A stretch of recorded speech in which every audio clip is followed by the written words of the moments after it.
All right, let's talk about the EV revolution. When we think about who's winning the race, names like Tesla, LG, CAT-TL, they all come to mind, right? But what if I told you the real power players aren't the ones on the car hood, but the ones building the factories? Today, we're pulling back the curtain on the true architects, these amazing South Korean companies that are the literal unseen engine behind the entire EV industry. This is an HDN research analysis. Now, before we jump in, just a quick heads up. What you're about to hear is an independent research overview from us here at HDN Research. It's for informational purposes, and it's definitely not financial or investment advice. Okay, let's get into it. So yeah, who is really building the EV future? I mean, you've got the car brands and the massive battery conglomerates, but our research points somewhere else entirely. It shows that the real keepers, the ones who hold the keys to the next generation of battery technology, are the companies that are actually engineering the factory floor. They're the ones making it all happen. Exactly. And the answer really lies with this group of 6 companies that we're calling the silent engines. You're looking at names like P&T, GI Tech, K&S, maybe not household names, but trust me, they're critical. Each one of them owns a vital piece of the manufacturing puzzle. And what's so interesting right now is that their game plans, well, they're starting to split in some really fascinating ways. Right, and that split is creating two totally distinct camps in the industry. It's really clear. On one side, you've got what we call the cash cows. Think P&T, GI Tech. These guys have proven tech, they dominate the market, and they just print stable cash. Then, on the other side, you've got the growth engines, K&S, MOT. These are the ones making these massive, high-risk, high-reward bets on what's next. It's, the classic showdown, the established champ versus the hungry disruptor. P&T is the poster child for a cash cow. I mean, look at their roll-to-roll equipment. This stuff is the absolute gold standard for the electrode process. We're talking about a 60-meter-long beast of hyper-precise machinery. And here's the key. They get embedded with their clients from the R&D stage, right from day one. So for a battery maker to even think about switching suppliers, the cost is just astronomical. That gives P&T insane pricing power and a rock-solid hold on the market. And then you've got GI Tech. And their model is, honestly, even more clever. They use the classic razor and blade strategy. So they sell this thing called a slot die. Just think of it as this incredibly precise nozzle that coats the battery materials. But here's the genius part. That nozzle wears out. It gets beat up by high-speed production, especially with the newer high-nickel battery chemistries. It has to be fixed or totally replaced every 6 months to 2 years. So they sell you the razor once, and then you keep coming back for the high-margin blades again and again. It's just a beautiful recurring revenue machine. Okay, so that's one side of the coin, but this is where the story really takes a turn. Because while those cash cows are busy perfecting today's technology, the growth engines are literally betting the farm on a future that looks completely different. We're not talking about small improvements here. They are building the equipment for technologies that, for the most part, don't even exist at scale yet. It's a huge gamble. So let's look at one of those bets, the 46 series batteries. The bigger cylindrical cells that Tesla really put on the map. Well, a company called K&S has been incredibly smart here. They've locked down 4 key patents for really critical parts of the manufacturing process, like riveting and leak testing. This isn't just a slight edge, it's a massive technological moat. It basically means if you want to make these batteries, seriously, you have to go through K&S, period.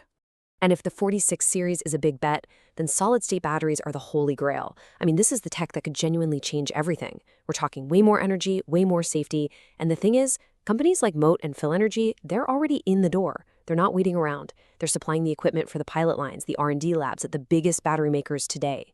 They're literally co-developing the future. And if or when solid-state really takes off, that bet is going to pay off big time. You also can't talk about the future without mentioning the dry electrode process. This is a massive deal. It's a new manufacturing technique that completely gets rid of these nasty, toxic solvents, which also happens to slash costs. It's a total game changer. And don't think the cash cows are sleeping on this one. Oh no. Both GI Tech and P&T are in an all-out race to be the first to commercialize the equipment. And the prize is huge. GI Tech thinks this could be a $1.58 billion market by 2028. They want a huge piece of that pie. You can even see this clash of strategies right in their accounting books. It's fascinating. Take how they handle R&D spending. K&S, our growth engine, capitalizes almost 22% of it. In plain English, that means they treat it as an investment, an asset on their books, which has the nice little side effect of making their current profits look healthier. Then you have GI Tech, the cash cow. They expense every single penny of their R&D right away. It's a textbook case of aggressive, forward-looking accounting versus super conservative, old-school financial discipline. Okay, so I know we're all hearing headlines about a slowdown in the EV market, right? But you have to look past the short-term noise. The underlying demand for all this equipment is just staggering. Just check out these projections for South Korea's big three: LG, SK-On, Samsung SDI. They're on track to more than double their capacity by 2026. We're talking over 1,100 gigawatt hours. That doesn't happen by magic. All of that new capacity has to be built with someone's machinery. And here's the thing, the really smart players here aren't just sitting around waiting for those EV orders to roll in. No way. They're hedging. They're taking their core skills, all that expertise in precision manufacturing, and pointing it at other booming industries.